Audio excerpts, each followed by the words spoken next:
The Last Jedi versus Knights of the Old Republic 2, a study in deconstruction. Or why The Last Jedi is the most un-Star Wars-y Star Wars movie. The Last Jedi was a deconstruction of Star Wars. It subverted the audience's expectations in two ways. One was on the level of the plot itself. We expected to see Luke at the height of his powers, but instead he was just a cranky old man. We expected Snoke to be the new Palpatine, the final villain that the heroes were only able to best at the end of their arc. Instead, he died early and ignobly. We expected Poe to save the day with his heroics, but instead he only ended up causing more trouble for the Resistance. We expected Rey's parents to be significant in some way, but instead we were told they were nobodies. We expected an intense lightsaber duel, but instead we got a showdown with no stakes, since it was a forced Skype call.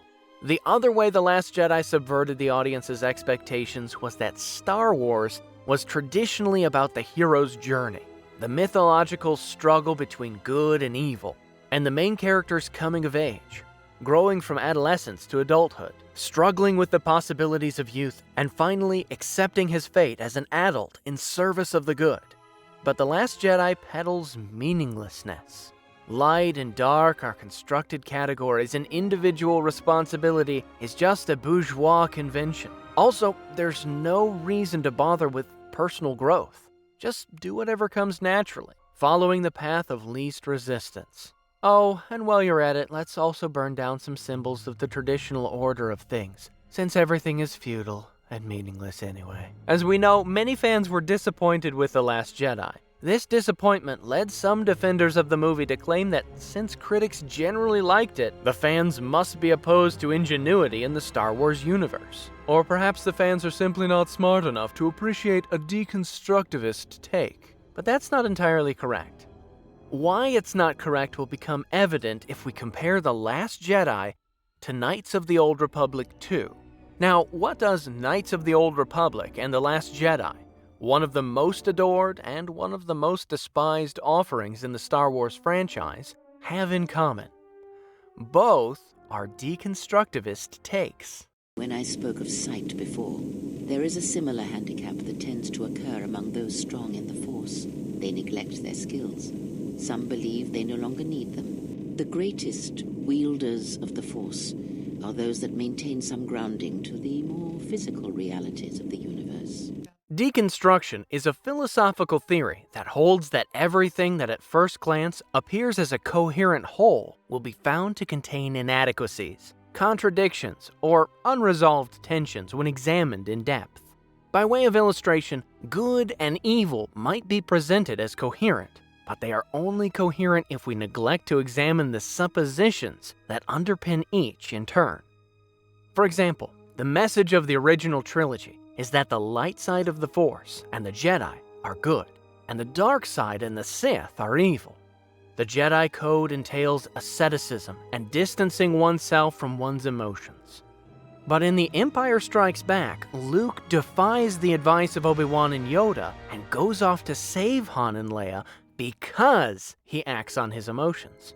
Similarly, in Return of the Jedi, Luke succeeds in turning Vader, even though Yoda and Obi-Wan deemed it impossible.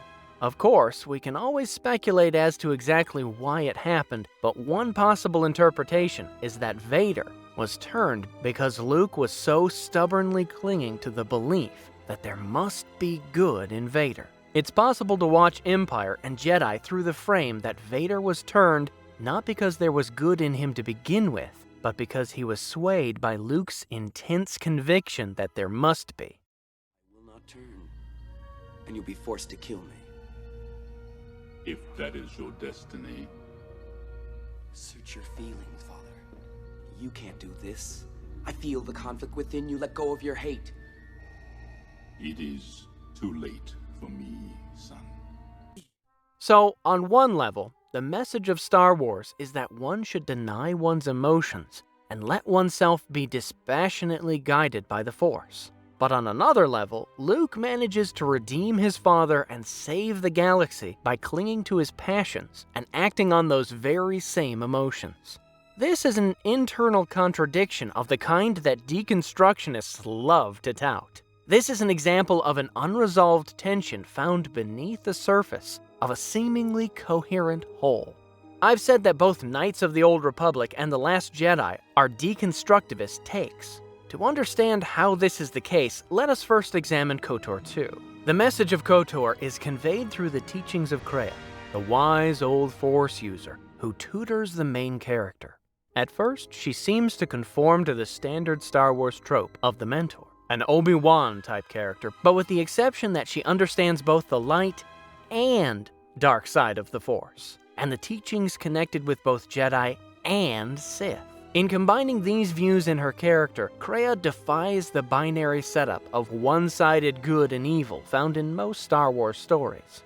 As the plot progresses, it's revealed that Kreia sees light and dark as limited points of view, and that in order to encompass the whole of existence, one must go beyond them. In doing so, she elegantly highlights the narrowness of the Jedi versus Sith duality, so central to much of the Star Wars universe. Stereotypes are deconstructed and superseded by more nuanced teachings that prompt us to think beyond the insular dyad we inherited from previous installments. Light and dark are replaced by a radical individuality that has transcended good and evil. Fixed doctrines and codes are replaced by an active will to oneself, and thus by transgression into a realm where anything is possible. In a manner akin to Hegelian dialectics, every trope that Kreia dismantles is replaced by something more refined and more nuanced, advancing not just the story of KOTOR, but the way we think of Star Wars as a whole.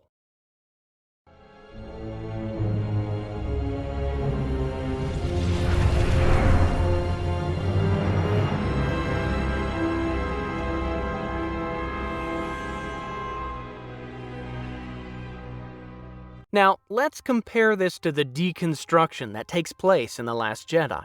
As mentioned, The Last Jedi also takes many of the tropes that we've come to expect of the Star Wars universe and turns them on their head. As George Lucas has said, Star Wars has always been about family, and The Force Awakens sets us up to believe that Rey's parents were hugely important in some way. But The Last Jedi tells us that Rey's parents were nobodies. Likewise, Star Wars has always been about the hero's journey. That is, the mythology surrounding the transition from adolescence to adulthood. The reason most cultures garb this transition in mythological trappings is because this change is intimately linked to existential anxieties, such as having to give up the carefree existence of youth, as well as accepting the mantle of dour responsibilities and the diminishment of possibilities that come with being an adult. Such anxieties are culled by the application of a mythological narrative that soothes us into believing that there is a higher meaning to the process, that the transition will be worthwhile, and that everything will be okay. Thus, seeing Luke as a broken old man who no longer believes in the Jedi is a knock on the hero's journey. No, there is no higher meaning to the process. Things will not be all right. Oh, and old age sucks. Other examples of The Last Jedi deconstructing Star Wars include the fact that Star Wars has traditionally taken a positive view of the heroic behavior, while Poe's heroics turn out to be utterly futile. Or the fact that Luke Skywalker, the most optimistic and pure-hearted character in all of Star Wars, was tempted to murder Kylo Ren in his sleep, only to regret that decision and then be ashamed of it later on.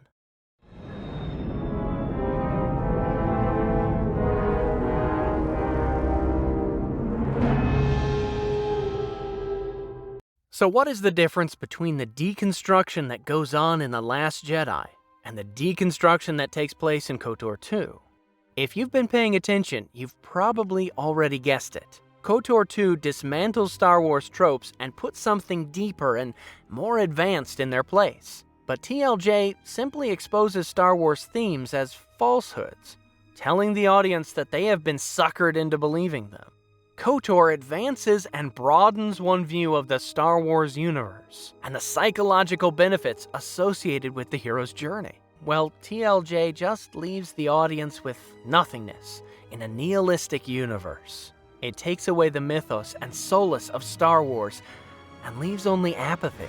In the face of things, both are deconstructivist takes, but KOTOR would have considered itself a failure if all it had left you with was pure apathy. Indeed, as one of the many memorable lines of KOTOR goes, Apathy is death. Apathy is death. Apathy is death. So, while both are deconstructivist takes, the different types of deconstruction are nothing alike. One destroys in order to create, while the other simply destroys. Paraphrasing a line from the author David Stewart, KOTOR2 is a love letter to Star Wars, while The Last Jedi is hate mail. Another way to look at the matter is in terms of the strands of thought each installment is indebted to. KOTOR2 was inspired by Hegel and Nietzsche, while TLJ was inspired by Derrida and Foucault. Both Hegel and Nietzsche sought to advance the object of their philosophies. Hegel sought to refine concepts and ideas in order to make them more comprehensive and cogent, while Nietzsche thought to expand the possibilities of human existence by enticing us to break away from predefined molds that stifle our attempts to become who we truly are. Foucault and Derrida had no such positive projects. Foucault was primarily engaged in attempting to uncover how the beliefs surrounding a given edifice are essentially oppressive, while the goal of Derrida was to destabilize the meaning of great works, dismantling the place they have come to inhabit in cultural history and leaving us with a blank slate from which to draw meaning anew.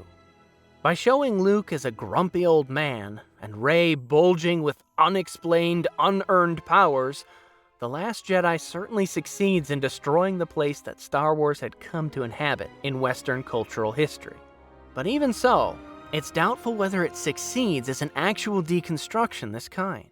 Rather than pinpointing unexamined contradictions in Star Wars, the way KOTOR 2 did, The Last Jedi simply takes the established expectations surrounding the franchise and turns them on their head. In only the most heedless of evaluations does that qualify as a genuine deconstruction. The Last Jedi is not so much a deconstruction as it is simply a destruction. It's time for the Jedi to end. In other words, there's reason to believe that even on its own premises, The Last Jedi is a failure. It's a failure because it's lazy. None of the subversions it presents are the result of thorough analysis uncovering preceding tensions and contradictions in Star Wars. It's simply time for the Jedi to end. Another point that speaks to the laziness is the choice of inspiration itself. It will always be easier to simply deconstruct something than to deconstruct it and put something more worthwhile in its place. It's the difference between negative and positive, passive and active, nihilism and the highest transcendence. That is why Nietzsche said that the man he envisioned transcending the existing order must be both an anti-moralist and an anti-nihilist, a victor over convention and over nothingness. Leaving us in a broken place with nothing to supplant what had been destroyed was not a worthwhile undertaking in his eyes, and the Star Wars fans seemed to agree.